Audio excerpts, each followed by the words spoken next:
홍해를 건너 시내산까지 여정 가운데 이스라엘 백성들이 겪는 네 번째 사건입니다. 8절 말씀을 보면요, 그때에 아말렉이 와서 이스라엘과 르비딤에서 싸우니라 라고 시작되어집니다. 이 사건 또한 그때라고 시작함으로써 아말렉의 공격이 앞의 사건들과 연속성을 갖고 일어났음을 말해줍니다. 오늘 본문은 우리가 잘 아는 아말렉과의 전투입니다. 이 앞서 어떤 일이 있었습니까? 물이 없어 하나님을 시험했던 그 르비딤에서의 사건이 있었는데요, 하나님은 그들에게 반석에서 샘물을 주셨습니다. 그리고 난 후 백성들이 기뻐하고 있을 때 아말렉이 공격해 온 것입니다. 아말렉의 뜻은요, 투쟁하는, 전투하는 이런 뜻을 가지고 있습니다. 민수기 24장 20절 하반절입니다. 아말렉은 민족들의 으뜸이나 라고 말하고 있습니다. 그러니까 당시 아말렉은요, 민족들 가운데 으뜸이었는데 전쟁에 능하고 강한 그런 민족이었습니다. 그뿐만 아니라 약삭빠른 민족이기도 합니다. 아말렉이 누구입니까? 야곱의 쌍둥이 형제죠. 에서의 후손입니다. 그러니까 엄밀히 족보를 보면 지금 이스라엘 백성들과요, 친척, 형제되는 부족입니다. 형제되는 부족이 자기 친척이 430년의 그 종된 살이에서 자유를 얻었으면 어떻게 해야 됩니까?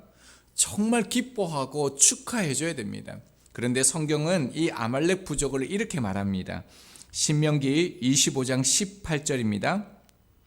곧 그들이 너를 길에서 만나 네가 피곤할 때에 내 뒤에 떨어진 약한 자들을 쳤고 하나님을 두려워하지 아니하였느니라. 형제 친척인 이 아말렉 부족이요, 자기들의 이익을 위해서요, 친척인 민족, 그뿐만 아니라 약한 아이들과 여성, 연약한 자들을 무자비하게 공격했다라고 성경은 말합니다. 그뿐만 아니라 이 민족이요, 하나님을 두려워하지 않는 민족이었다라는 것을 성경이 드러내고 있습니다. 그래서 9절을 보면요, 모세는 출애굽한 이후에 처음으로 이제 전쟁을 맞이하게 되어집니다. 여호수아에게 사람들을 택하여 나가서 아말렉과 싸우라라고 명령했습니다. 그리고는 모세는요, 지팡이를 들고 산 꼭대기에 가서 서리라라고 말합니다. 이 부분에서 놓치지 말아야 될 것은요, 모세가 이 전쟁을 스스로 명령하였는가 하는 것입니다. 그렇지가 않습니다. 8절과 9절 사이에는요, 모세가 하나님 앞에 기도했고요, 하나님께서 말씀하셨다는 것을 우리가 놓치면 안 됩니다. 하나님께서 말씀하신 그대로 지금 모세가요, 백성들 여호수아에게 명령하였고 그는 하나님의 말씀대로 산꼭대기에 올라가는 것입니다. 자, 10절을 보면 모세의 후계자죠, 여호수아가 이제 처음으로 등장합니다. 특이한 것은 보통 중요한 인물이 등장할 때는요, 누구의 아들, 누구의 지파, 그리고 민족들을 소개합니다. 그런데 지금 본문을 보면요, 여호수아에 대한 어떤 그 정보들이 전혀 언급되어지지 않습니다. 왜 그럴까요? 백성들에게요, 설명이 필요 없는, 누구나 다 아는 그런 사람이요, 여호수아였기 때문입니다. 여호수아의 뜻은 우리가 잘 알고 있죠. 여호와는 구원이시다라는 의미입니다. 여호수아는요, 모세의 말대로 행합니다. 여러분, 이스라엘 백성들은 지금요, 전쟁을 할 수도 없고요, 아무것도 모르는 노예들과 같은 그런 민족입니다. 그런데 여호수아는 모세에게 어떻게 싸워야 될지, 우리가 무엇을 가지고 나아가야 될지 전혀 묻는 장면이 없습니다. 여호수아에게 지금 이스라엘 백성들은요, 먹고 마시는 문제조차도 해결할 수 없는 그런 민족이었습니다. 그러니까 당연히 물어야 합니다. 그런데도 여호수아는요, 이길 수 없다는 사실을 알면서도 나아가 순종합니다. 이것이 너무 중요한데요, 여호수아가 이길 수밖에 없었던 이유가 드러납니다. 이 싸움은 여호수아의 어떤 능력이나 실력이 아니었습니다. 성경이 강조하는 것이 무엇입니까? 하나님의 말씀에 순종하여 나아갔다는 것을 강조하고 있는 것입니다. 특이한 장면이 나오죠. 11절입니다. 모세가 손을 들면 이스라엘이 이기고 손을 내리면 아말렉이 이기더니, 모세가 팔을 들면요 이스라엘이 이기는 거예요. 근데 피곤해서 손을 내리면요 아말렉이 이깁니다. 자, 이 전쟁이 실제 어디에서 지금 일어나고 있는 것입니까? 실제 전쟁이요 산 위에서 일어나고 있다라는 것을 저희들이 잊지 말고요 말씀을 계속 보면 좋겠습니다. 자, 12절을 보면요 모세의 손이 내려오자 아론과 훌이 돌을 가져다가 모세를 앉게 하죠. 그리고 그들이 각각 그 양쪽에 서서 그의 팔을 붙들러 올려서요 해가 질 때까지 내려오지 않았습니다. 자, 그러자 13절에요 여호수아가 칼날로 아말렉과 그 백성을 쳐서 무찌릅니다. 승리하죠. 그리고 14절에는요 전쟁에 이긴 후에 하나님께서 모세에게 책에 기록하여 기념하라라고 말씀하셨습니다. 그리고 포인트가 하나 있죠. 여호수아의 귀에 외워 들리게 하라라고 말씀하고 있습니다. 왜냐하면 여호수아는 이제 이스라엘 백성들을 가나안까지 이끌면서 수많은 전쟁을 하게 될 것입니다.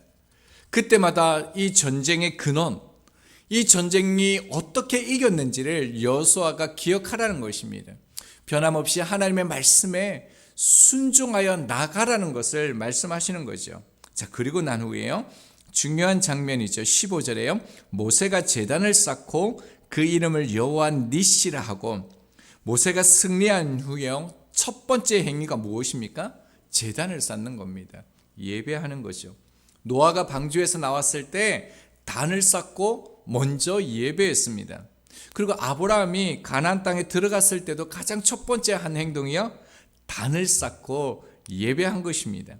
자, 그리고 그 제단을 뭐라고 얘기했습니까? 여호와 니시라고 말했습니다. 여호와 니시는요 여호와는 나의 깃발이시다라는 의미입니다. 자, 그리고 하나님께서 민족들에게 이렇게 말씀하시죠. 16절을 보면 여호와께서 맹세하시기를 여호와가 아말렉과 더불어 대대에 싸우리라 하셨다라고 말씀합니다. 여러분, 우리가 너무너무 잘 아는 아말렉 전투입니다. 오늘 본문을 통해서 우리 가운데 보여주시는 것이 무엇인 것 같습니까? 손을 들고 기도하면 하나님이 이기게 하신다. 예, 맞습니다. 그런데 충분하지가 않습니다. 손을 내렸다라는 것은 기도를 멈췄다라는 것입니까? 손을 들고 기도할 때는 세게 기도하고 손을 내렸을 때는 작게 기도했기 때문에 싸움에 이기지 못했던 걸까요? 자, 그리고 또 이 본문을 보면서 우리가 적용하는 부분 중에 하나가요, 모세가 혼자 감당하지 못하니 아론과 훌이 옆에서 함께 동력했기 때문에 전쟁에 승리할 수 있었다. 그러니까 교회는, 우리 공동체는 함께 협력해야 된다라는 것을 강조합니다. 네, 이 부분도 물론 있습니다. 그런데 여러분, 동력했기 때문에 이긴 것입니까? 아론과 훌이 있어서 전쟁에 승리할 수 있었던 것입니까? 충분하지 않다라는 겁니다. 저희들이 세 번째 사건, 반석에서 샘물 나게 하신 사건을 통해서 이 사건은 예수 그리스도의 십자가의 죽으심으로 생명의 그 샘물이 흘러 넘치는 것을 우리가 살펴보았습니다. 자, 그렇다면요, 이 네 번째 아말렉 그 전투를 통해서 하나님께서 우리 가운데 보여주시는 하나님의 백성을 향한 구속사적인 메시지는 무엇일까요? 이 전쟁의 핵심 포인트가 무엇이냐면요, 아말렉과의 싸움은 모세가 손을 들어서 승리한 게 아니라요, 손이 붙들려 올려져서 승리한 것인 것이죠. 12절 말씀 볼까요? 한 사람은 저쪽에서 모세의 손을 붙들려 올렸더니 라고 얘기하고 있습니다. 여기서 이 붙들다라는 단어가 참 중요한데요, 위로 치켜들다, 올리다, 쳐들다라는 뜻을 가지고 있습니다. 언뜻 보면 잘 이해가 되지 않는데요, 이 단어가 사용되어진 것을 보면 분명히 그 의미가 드러납니다. 이사야서 41장 1절입니다. 내가 붙드는 나의 종, 내 마음에 기뻐한 자, 곧 내가 택한 사람을 보라. 내가 나의 영을 그에게 부었은즉 그가 이방의 정의를 베풀리라. 이 말씀을 보면요, 내가 붙드는 나의 종이라고 얘기하고 있습니다. 누구이십니까?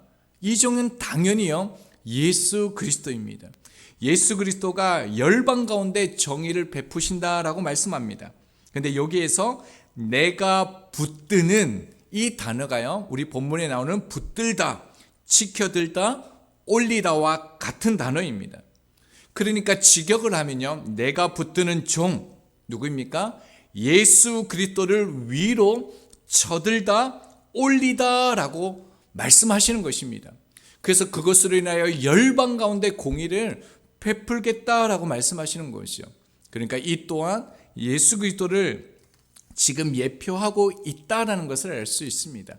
그리고 15절을 보면요, 모세가 제단을 쌓고 그 이름을 여호와 니시라 하고라고 말합니다. 여러분, 보통 전쟁에서는요, 승리하면 깃발을 꽂습니다. 제단을 쌓지 않습니다. 그런데요, 모세는요, 제단, 예배, 회복을 뜻하는 제단도 쌓고요, 깃발, 여호와 니시라는 이 깃발을 함께 쌓습니다. 자, 그렇다면 어떤 의미가 있는 걸까요?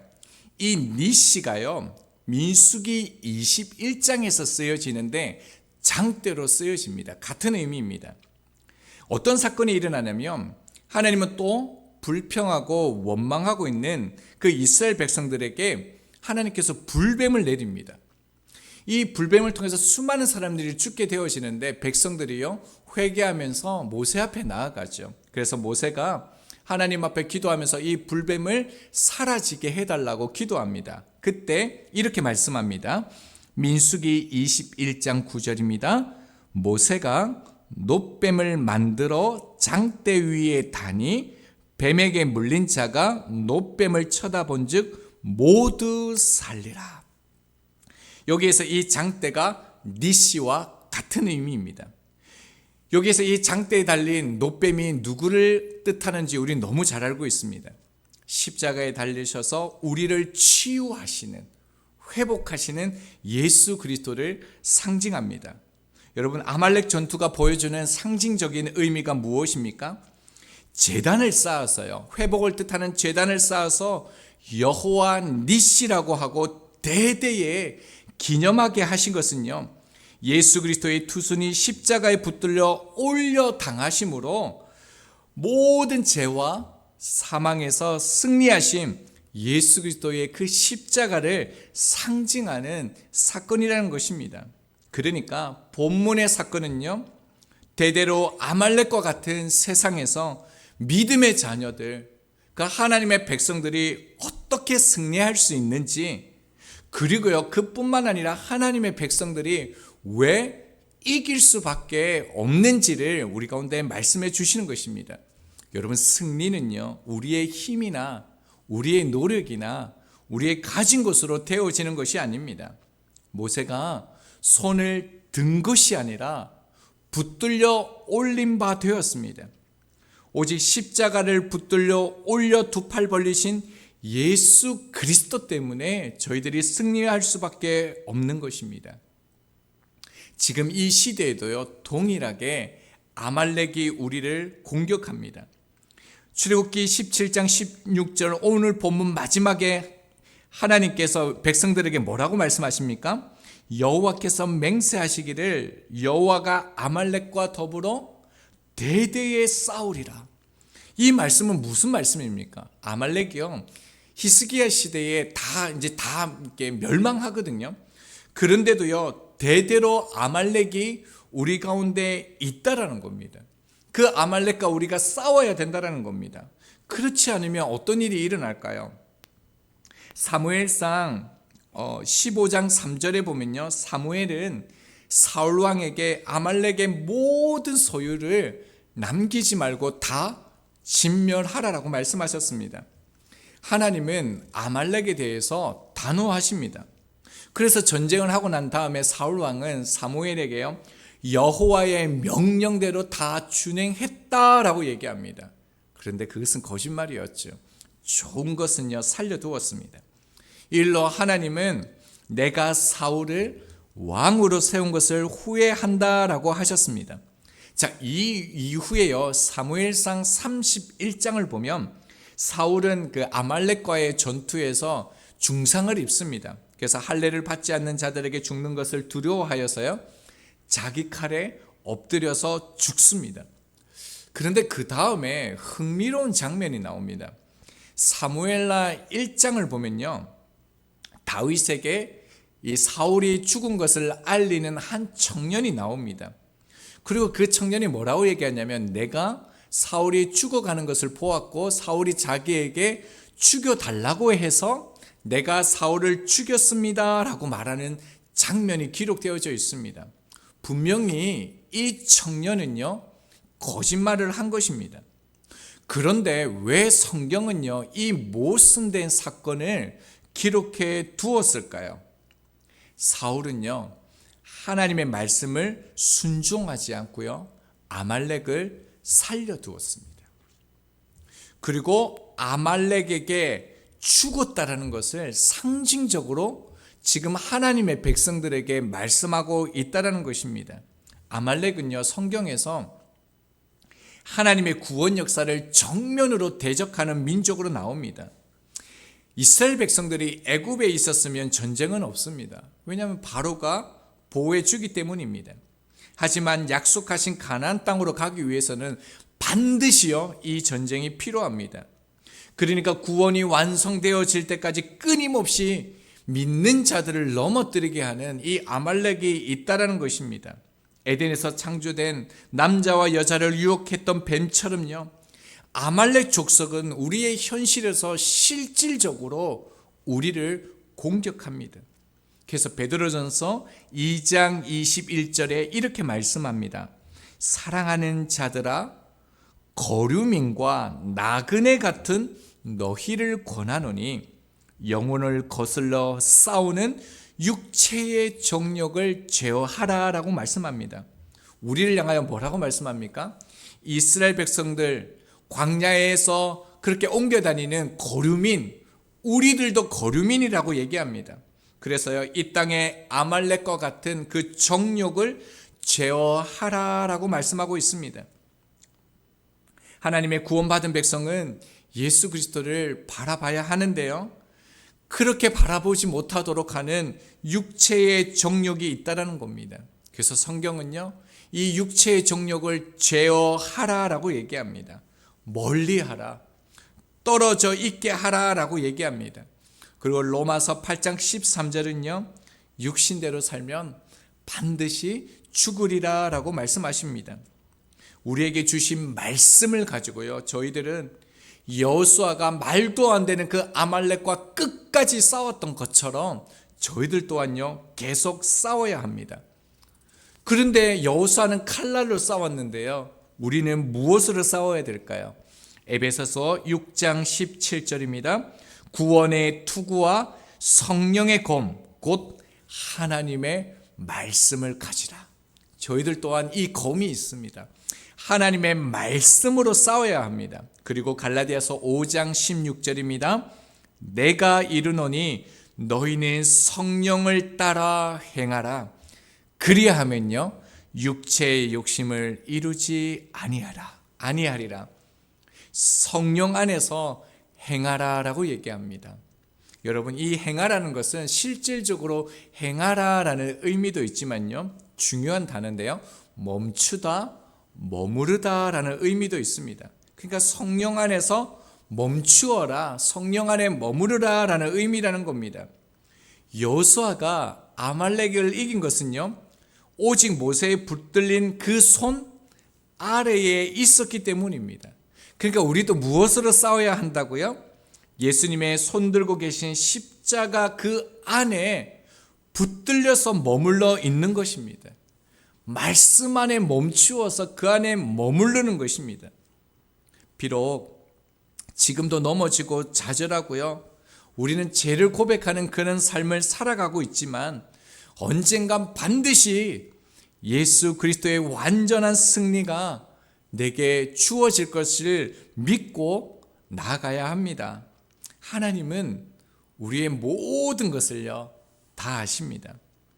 하루에도 12번 낙심되고 좌절되는 일이 찾아오지만요, 그럴 때마다 모세가 손을 든 것이 아니라 붙들려 올린 바 되어 이겼다는 것을 기억하면서 오늘 이 삶에요, 내 삶을 붙들려 올려주시는 그 십자가, 그 예수 그리스도 안에 거하실 수 있는 저희가 되기를 바랍니다.